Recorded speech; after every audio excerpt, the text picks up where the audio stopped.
सभी सनातन धर्मी श्रोताओं को मेरी ओर से हर हर महादेव एवं सभी सनातन धर्मी श्रोताओं को जय जय श्री राधे श्याम, जय जय श्रीमन नारायण। बंधुओं, आपका अपने YouTube चैनल धर्मपथ शिवनी वाले पर हार्दिक हार्दिक स्वागत है। बंधुओं, अभी यह जो चल रहा है आषाढ़ मास चल रहा है। अब कुछ ही दिनों के बाद श्रावण मास आने वाला है। आज हम जानेंगे कि श्रावण मास की आखिर महिमा इतनी क्यों है। पुराणांत वर्णन प्राप्त होता है कि जब दैत्यों और देवताओं में जब समुद्र मंथन हुआ, तो जब समुद्र मंथन प्रारंभ हुआ है तो बंधुओं सबसे पहले विष निकला है। तो विष लेकर दोनों भगवान शिव के पास गए और जाकर कहा, देव देव महादेव भूतात्मन भूत भावना त्राहि माम शरणापन्न त्रैलोक दहनात् विषाद। सारे देवताओं ने और दैत्यों ने कहा, हे भोलेनाथ, आप इस विष को ग्रहण कर लीजिए। तब तो भगवान भोलेनाथ ने अपने हाथ में करतल पर उसको ग्रहण किया और जैसे ही पान करने लगे हैं तो माता पार्वती ने आकर हाथ रोक दिया। कहा,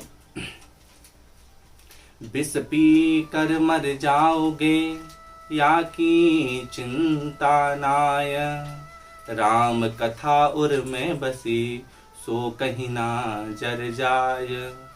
पार्वती मैया ने कहा, हे प्रभु, आपके नीलकंठ, आप जो कंठ में धारण किए हुए हैं, राम कथा आपके उर में बसी हुई है, वह कहीं ना जर जाए, हृदय पटल तक आपका यह विष ना पहुंच पाए।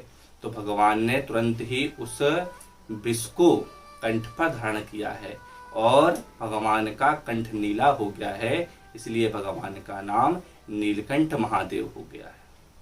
जब भगवान सदाशिव भोलेनाथ ने उस विष को धारण किया है तो भगवान के अंदर ताप बढ़ने लगा है। तो ताप की शांति के लिए देवताओं ने भगवान का बढ़िया अभिषेक किया है। तो वह जो मास था वह श्रावण मास था, इसलिए श्रावण मास पर मुख्य रूप से भगवान शिव का पूजन होता है। यह श्रावण की महिमा हुई।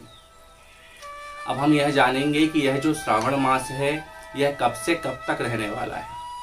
तो यह 22 जुलाई से प्रारंभ होगा और 22 जुलाई, सबसे मुख्य बात यह है कि इस बार जो श्रावण है 22 जुलाई से सोमवार से शुरुआत होकर और 19 अगस्त सोमवार तक रहेगा। इस बार सावन पर मुख्य रूप से 5 सोमवार होने वाले हैं। पहला सोमवार जो पड़ेगा वह 22 जुलाई को पड़ेगा। उसके बाद जो पड़ेगा वह 29 जुलाई को पड़ेगा और एक 5 अगस्त को और एक 12 अगस्त को और अंतिम जो 5वां सोमवार है वह 19 अगस्त को पड़ेगा।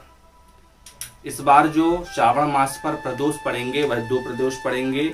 एक अगस्त को पड़ेगा जो गुरु प्रदोष होगा और एक 17 अगस्त को पड़ेगा जो शनि प्रदोष होगा। बंधुओं, यह जो 1 अगस्त को गुरु प्रदोष पड़ रहा है उसको किस मनोकामना के लिए किया जाता है हम यह जानेंगे। तो वह मुख्य रूप से शत्रु नाश के लिए किया जाता है। तो इस बार भगवान शिव भोलेनाथ को आप जब अभिषेक करें तो शत्रु नाश के लिए आप क्या अर्पण करेंगे, जानते हैं शिव महापुराण के अनुसार।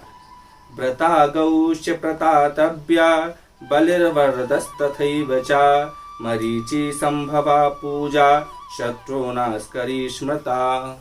गुरु प्रदोष को आप मुख्य रूप से काली मिर्च को अर्पण करेंगे तो आपके शत्रुओं का नाश होगा। और उसके बाद जो शनि प्रदोष पड़ेगा 17 अगस्त को, तो आपको उस दिन शनि प्रदोष व्रत अगर आप करते हैं तो निश्चित ही आपकी, अगर आप पुत्र रत्न प्राप्त करना चाहते हैं तो आपको मुख्य रूप से शनि प्रदोष व्रत करना चाहिए।